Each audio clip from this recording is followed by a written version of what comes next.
Good morning and welcome everyone to our celebration Holy Eucharist, especially those who are watching us on live streaming during this time of the pandemic. Reflect for a moment of this question. Is your faith little or is your faith great? Last Sunday we hear how Jesus rebuked Peter and said, "O you of little faith, why did you doubt?" And today we hear how Jesus looked at the Canaanite woman. "How great is your faith?" So where and when do you see your faith being very little because of your doubt? Or where do you see your faith being so great that you can overcome any challenges that may arise in your life? So the last two Sundays, and this is the third Sunday, we experiences or read and reread Jesus' miracles. First was the miracles of Jesus' multiplications of the loaves and the fish. And we'll explore problems and where do we find resources to overcome our problems. And last Sunday we hear how Jesus walks on water. And we explore deeper areas of where we are and what Matthew is trying to teach us. And today we hear another miracle stories of the Canaanite woman asking Jesus to heal her daughter from being possessed by demons. Matthew's objective in his part of this gospel of Matthew 14 and 15 is to allow the miracle stories to portray people's faith. How strong are they? How weak are they? When are they become so little? When are they become so strong and great? So what is the definitions of faith for you? Believing in God, trusting in God, what is it? Total reliance on God when you experience difficulty, challenges, when you have health issues, a cancer, a separations of a relationship. That's where you draw your faith deeper to God. Hastings Dictionary of the Bible defines faith in this way.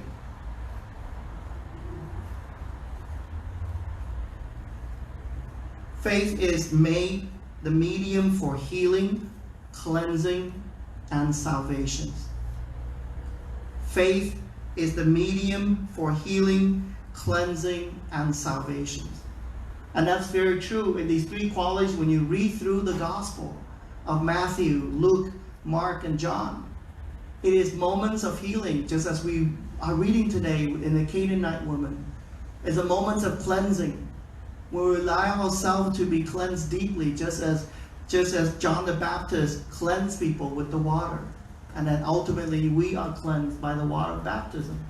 But there's also stories of salvation. Over and over again, Jesus become that instrumental, that pillars that save us because of his death on the cross. So again, faith, according to the Hastings Dictionary, the New Testament, is a medium for healing, cleansing, and salvations. O you of little faith.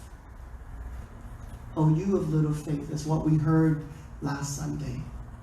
But in Matthew's Gospel, chapter 6 also, Jesus also referred to how little faith we could be when we rely so much on creations and not on God, where we have so much worry and anxiety about the futures, or including the present, that we cannot learn to let go. And so here in Matthew chapter 6, this is what Jesus talked about. If God so clothes the grass of the field, which today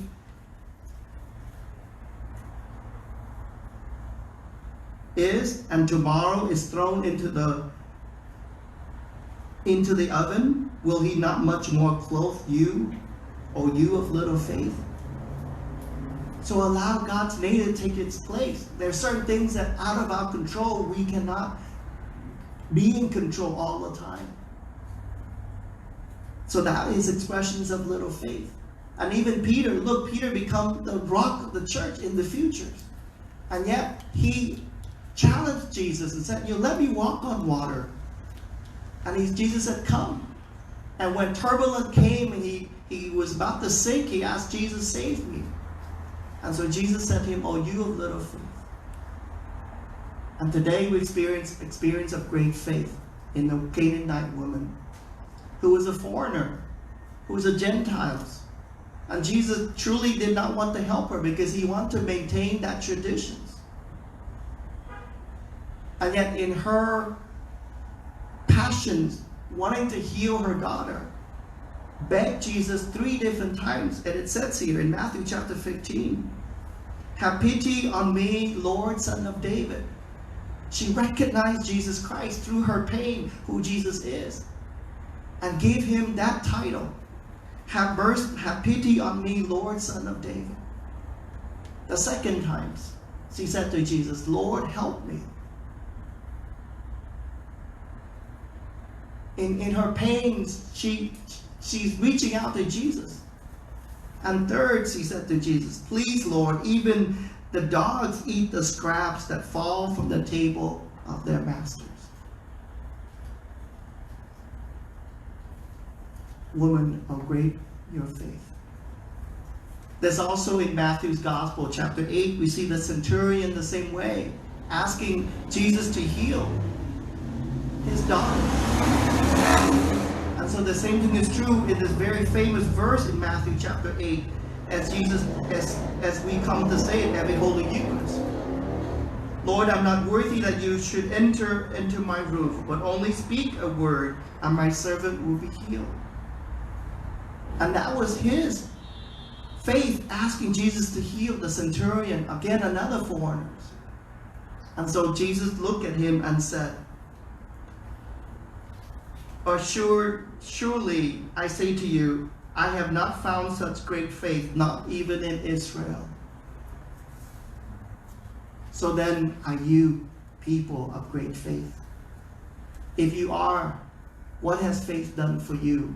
And how has faith challenged you in your life?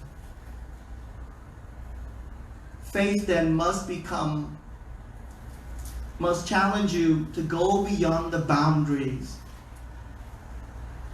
of expectations. Faith then must give you that courage that I can go beyond the boundaries of people's perceptions, of cultures, of ideologies, of traditions. And Jesus did that. He went beyond people's expectations by healing not only his chosen people, but also the Gentiles, the foreigners. And so the same is true when we turn to Isaiah, reading it this morning. As I said in the commentary, that after exiles, God's chosen people return to the promised land and to discover they are foreigners who are now worshiping the one God, who's now following the traditions of our Jewish brothers and sisters. But then our Jewish brother and sister, now you are not welcome into God's synagogue. You're not welcome into God's temple. And so Isaiah, inspired by God, and said the following: "The foreigners who join themselves to the Lord, ministering to him, loving the name of the Lord, and becoming his servants. All who keep the Sabbath free from profanations and hold to my covenants." And so God said to them, to his chosen people, "Their burnt offerings and sacrifices will be acceptable on my altar, for my house shall be called a house of prayers for all peoples." So we can gauge where your faith is, my faith, our faith is, whether it is little or it is great, by asking yourself, do you see this house a house of prayer for all people, or is an exclusive or house of prayers only for people that you like, for people that have the same skin color as you? Look at now gathering here. We all different nationality come together and symbolize this house of prayers. And so because of our faith, it allows us and challenges us to go beyond the boundaries of human expectations, the boundaries of cultures and tradition limitations. So how great is your faith? Or how little is your faith and my faith? The last 2 Sundays I explored with you This area is by Dr. Melanie Greenberg, on how she identified the 4 cycles that tears couples apart. The 4 cycles are these: the lack of trust, blaming and fixing, criticism and put downs, and 4th, emotional distance. I want to continue in this whole context of what faith is a place of healing. And so she developed further a second blog on how is it that couples can heal in when they fall into that traps of the 4 areas of red flags that did not identify to. So she gave us an acronym, at least that really guide me through in our phase of where we are and who we are. Because he said there are couples who are really happy in their marriages. There are couples who may not be happy in their marriages. They already emotionally distancing themselves. And so she quoted from Dr. Sue Johnson, who coined the terms attachment injuries. That as you live with each other, your attachment can cause injuries to each other if we fail to hold and comfort each other during key moments of needs. And that's really important. Key moments of needs. And that's where healing must take place, where the verb to heal must take place. So she gave an acronym to heal. And the 4 are these: to hear, to empathize, to act, and to love. To hear, to empathize, to act, and to love. Because of time, I'm just going to explore the first 2 words. That is to hear and to empathize. First, to hear is to listen to your partner, stay present, and listen. So she explained it in this way. When your partner speaks, make an effort to stay mentally present and to listen. Open your heart and take down your defenses. It's not about defending yourself, but about trying to understand your partners and learning to feel each other's needs. Someone taught me when we try to listen to someone to avoid from acting out, reacting so quickly, just to fill in this one phrase: thank you for caring. That's, in a way, is a basic rule for us to listen and to hear one another. And so Dr. Greenberg said further, listen beyond the words for nonverbal signs of emotions. Does the person have an angry expression on her face or sadness in her eyes? They may yell and scream at you, and yet they are crying. They may talk very silently, and yet they keep throwing things. So that verbal, non-verbal expression is an important part when we listen or hear others. Is his body language open or reaching towards you, or closed off or guarded? What do you think your partner is feeling? What are the needs that she has that are not being met, such as love, companionship, understanding, control, or respect? And that is an underlining when you hear one another. What is the needs that is not being met that is so important? What is not being said verbally is what we are called to be attentive to. So once you do that, then the next word is empathize. Allow your partner experience to deeply affect you. So she said, once you think you understand what your partner feels and have checked it out with him, pay attention to what feelings you have when you observe your spouse, your loved ones, this way. It is especially important to search beneath the surface for softer, tender feelings. So she said, my clients often express anger when what lies underneath is feeling stuck, sad, and lonely. Stuck, sad, and lonely. So when we empathize with someone, we can focus in this way.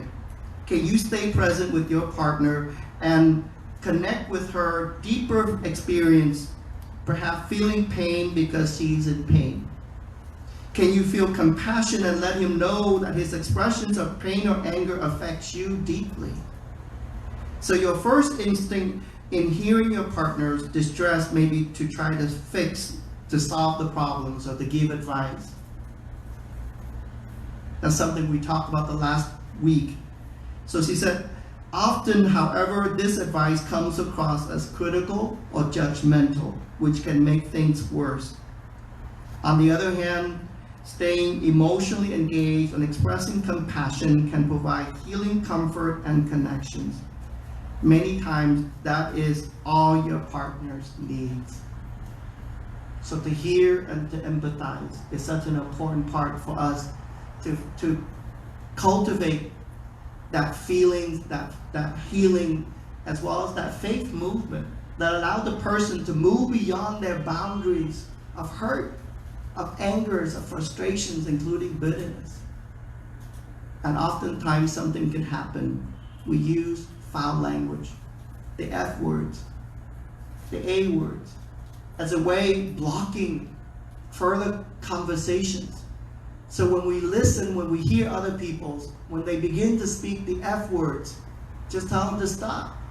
That you would not tolerate that kind of language to happen.